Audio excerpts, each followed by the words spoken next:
ഞങ്ങൾ ഘോഷയാത്രയൊക്കെ കണ്ടു കഴിഞ്ഞിട്ട് ജസ്റ്റ് ഒന്ന് ഇറങ്ങിയതാണ്. ഇപ്പോൾ ഇതാ സന്ധ്യ ആവാറായിട്ടുണ്ട്. ആ ഒരു ക്ലൈമറ്റ് നല്ലൊരു രസമുണ്ട് കേട്ടോ കാണാൻ വേണ്ടിയിട്ട്. ഇപ്പോൾ ആകാശത്തേക്കൊക്കെ നോക്കുന്ന സമയത്ത് നല്ലൊരു ക്ലൈമറ്റായി നിൽക്കുന്നുണ്ട്.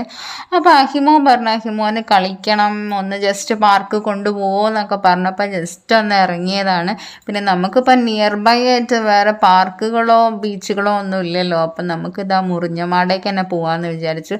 നല്ല രസമുണ്ടല്ലേ, നോക്കത് ആ ഒരു വ്യൂ കാണാൻ വേണ്ടിയിട്ട്. നല്ലൊരു ക്ലൈമറ്റ് ആയിട്ടുണ്ട്. അപ്പോൾ എനിക്കിഷ്ടമാട്ടോ ഈ ഒരു ക്ലൈമറ്റിൽ മെല്ലെ ഇങ്ങനെ വണ്ടി ഓടിച്ച് എങ്ങനെ പോകാൻ വേണ്ടിയിട്ട്.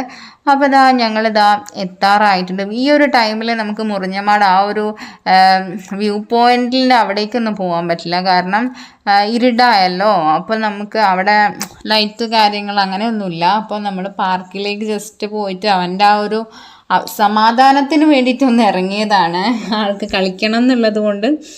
അങ്ങനെ വീട്ടിൽ നിന്ന് ഇറങ്ങുന്നതിൻ്റെ മുന്നേ കളിക്കാൻ ജസ്റ്റ് തോർത്തും, അവിടെ സ്വിമ്മിങ് പൂളുണ്ട്, അപ്പം അവിടുന്ന് തോർത്തും ഇതൊക്കെ എടുത്തിട്ട് ട്രൗസറൊക്കെ എക്സ്ട്രാ എടുക്കണം എന്നൊക്കെ പറഞ്ഞിട്ടുണ്ടായിരുന്ന ആൾ. പക്ഷേ ഇറങ്ങിയപ്പോൾ മറന്നുപോയി ആ കാര്യം. അപ്പം അതിങ്ങനെ വണ്ടിയിൽ നിന്ന് പറയായിരുന്നു, അത് എടുത്തില്ലല്ലോ, അമ്മയ്ക്ക് എടുത്ത് വെച്ചുകൂടെയെന്ന്. സത്യം പറഞ്ഞാൽ ഞാനും മറന്നുപോയി. അപ്പം അതിന് എന്നെ പറയാൻ അപ്പം അവനോട് തന്നെ പറയാണ്, ആ കുഴപ്പമില്ല, ഇനി അടുത്ത തവണ വരുമ്പോൾ ഇറങ്ങാം സ്വിമ്മിങ് പൂളിൽ എന്നൊക്കെ പറയാണ്. അപ്പോൾ ജസ്റ്റ് അവിടെ നിന്ന് കളിച്ചപ്പോൾ നെയ്ബറെയൊക്കെ കണ്ടിട്ടുണ്ടായിരുന്നു. അപ്പോൾ അവരുടെ കൂടെ അങ്ങനെ കളിയിലാണ് ആൾ.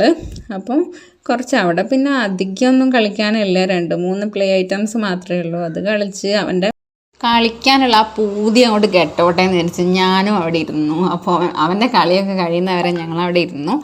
അങ്ങനെ അവൻ ഓൾമോസ്റ്റ് 8 മണി ആവാറായിട്ടുണ്ട്. 8 മണിക്ക് അവിടെ അടയ്ക്കും. അപ്പോൾ കുറേ കുട്ടികളുടെ കളിയൊക്കെ കഴിഞ്ഞ് പോയിട്ടുണ്ട്. അപ്പോൾ ആളോട് ഞാൻ ചോദിച്ചു നമുക്ക് പോവല്ലേ എന്ന് ചോദിച്ചപ്പോൾ ഇല്ല, കുറച്ചുകൂടി കഴിയട്ടെ എന്ന് പറഞ്ഞ്.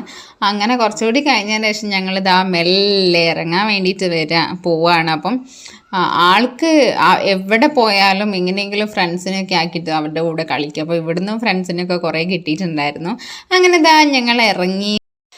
പിന്നെ നാളെ സ്കൂളുള്ളത് കൊണ്ട് തന്നെ പിന്നെ എവിടെയും പോകാനോ നിൽക്കാനൊന്നും സമയമില്ല. അപ്പം നേരെ വീട്ടിലേക്ക് പോകാമെന്ന് വിചാരിച്ചു. ആൾ പറഞ്ഞു അവിടെ പോവാന്നൊക്കെ പറയുന്നുണ്ട്. അതായത് ആൾക്ക് എപ്പോഴും ഈ ഒരു ആലുക്കൽ ഈ ഒരു വഴി പാസ് ചെയ്യുന്ന സമയത്ത് ഞാൻ ഇതിന് മുന്നേയും പറഞ്ഞിട്ടുണ്ട്, ആ പാലത്തിൻ്റെ അവിടെ ഇറങ്ങണം, ആ ജിമ്മിൻ്റെ സെക്ഷനിൽ നിന്ന് പോകണം.